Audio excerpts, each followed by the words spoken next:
నా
నామినేషన్ కార్యక్రమానికి విచ్చేసిన Telugu Desam party, Janasena party, NDA మిత్ర బృందానికి కార్యకర్తలు, నాయకులు, శ్రేయోభిలాషులు, మిత్రులు అందరూ కూడా పేరు పేరున హృదయపూర్వక కృతజ్ఞతలు తెలియజేస్తున్నా.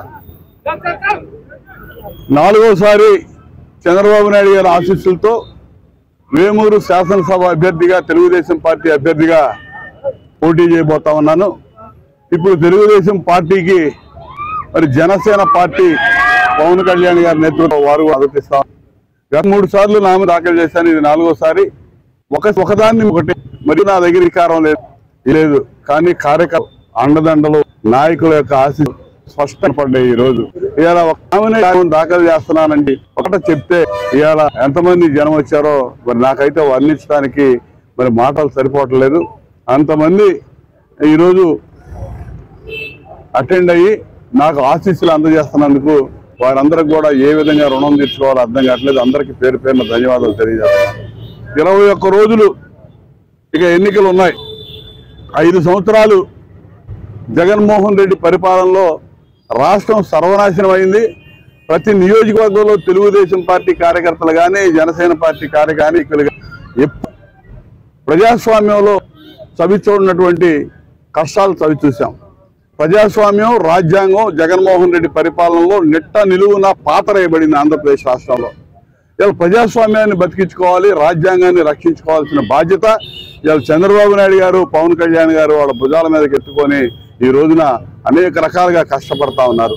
ఒక ముద్దాయి, ఒక నేరస్తుడు 12 కేసుల్లో సిబిఐ ఛార్జ్షీట్లు ఎదుర్కొన్నట్టు ఒక నేరగాడు రాష్ట్రాన్ని ఏలుతూ ఇవాళ తన మీద ఉన్నటువంటి ఆరోపణలు రుజువు చేసుకోకుండా కోర్టుల నుంచి తప్పించుకొని ఒక దొంగ తిరుగుతూ చంద్రబాబు నాయుడు గారు కూడా మసి అంటించాలనే ఒక ప్రయత్నంలో భాగంగా అక్రమ కేసులు పెట్టి జైలుకు పంపించిన పరిస్థితి రాష్ట్ర ప్రజలందరూ చూశారు.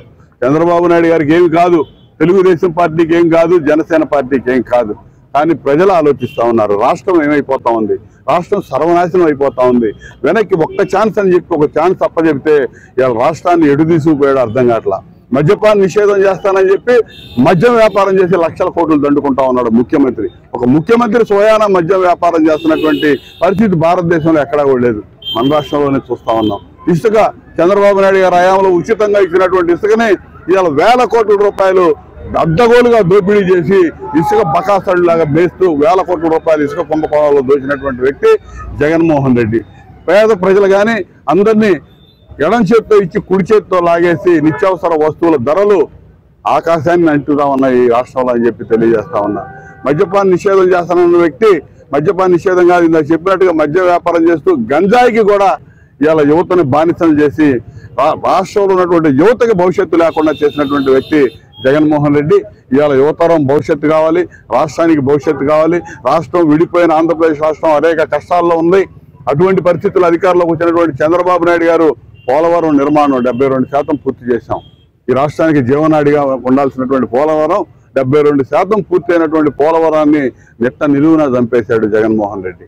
అమరావతి రాజధాని మన ప్రాంతంలో నిర్మాణం జరుగుతూ ఉంది. రాష్ట్రానికి మధ్యస్థంగా ఉన్నటువంటి ప్రాంతంలో 10,000 కోట్ల రూపాయల పైన ఖర్చు పెట్టి నిర్మాణం చేసినటువంటి అమరావతిని విధ్వంసం చేశాడు, 3 ముక్కలు చేశాడు.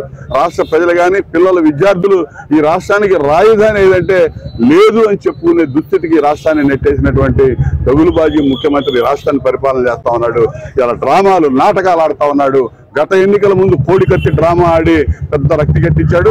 అదేవిధంగా వాళ్ళ బాబాయిని వాళ్ళ మనుషుల చేత చంపించి వాళ్ళని రక్షించి ఈ రోజున వివేకానంద రెడ్డి హత్యను ఆ రోజున ఎన్నికల్లో మరి ఉపయుక్తంగా లబ్ధి పొందేటందుకు వాళ్ళ సొంత బాబాయ్ హత్యను కూడా వాడుకున్నటువంటి దౌర్భాగ్య ముఖ్యమంత్రి ఇవాళ రాష్ట్రాన్ని పరిపాలిస్తున్నాడు. ఇటీవల వారం రోజుల క్రితం కొత్త డ్రామాకి తెరదీశాడు. గులకరాయి డ్రామా విజయవాడలో ఈయన మీటింగ్ చెప్తుంటే ఎవడో రాయేశాడని చెప్పి అది కూడా తెలుగుదేశం పార్టీకి ఆ నెపం నెట్టడానికి ప్రయత్నం చేశాడు. కానీ ఆ డ్రామా రక్తి కట్టలేదు, ప్రజలందరూ తెలుసుకున్నారు. ఎందుకంటే కోడికత్తి డ్రామా చూశారు, వివేకానంద రెడ్డి హత్య డ్రామా చూశారు. వివేకానంద రెడ్డి హత్యని ఎవరు చేశారు, ఎవరు కాపాడుతున్నారు అనేది సొంత చెల్లెళ్ళు షర్మిల సునీతలే చెబుతా ఉన్నారు, కూస్తా ఉన్నారు రాష్ట్రం అంతా తిరుగుతా. కాబట్టి ప్రజలకు అర్థమైపోయింది ఈ ముఖ్యమంత్రి నిజ స్వరూపం బట్టబయలైంది. రాష్ట్రానికి బతుకు లేదు, యువతరానికి భవిష్యత్తు లేదని చెప్పి ప్రజలందరూ ఎదురు చూస్తూ ఉన్నారు.